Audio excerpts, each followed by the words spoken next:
பித்ருதோஷம் என்றால் என்ன தெரியுமா? நம்ம முன்னோர்களின் ஆசீர்வாதம் இல்லாத நிலைதான் இது. இதனால் வாழ்க்கையில் தடை, தாமதம், பணப்பிரச்சனை, மன அமைதி இல்லாமை போன்றவை வரும்.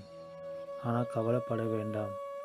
சாய்பாபா வழிபாடு இந்த தோஷத்தை குறைக்க ஒரு சக்தி வாய்ந்த வழி. ஒவ்வொரு வியாழக்கிழமையும் மஞ்சள் மலர் வைத்து தீபம் ஏற்றி ஓம் சாய்ராம் என்று 108 முறை ஜெபிக்கவும். அதுவுடன் ஏழை மக்களுக்கு உணவு அளிப்பது மற்றும் காகங்களுக்கு உணவு வைப்பது மிகவும் முக்கியம்.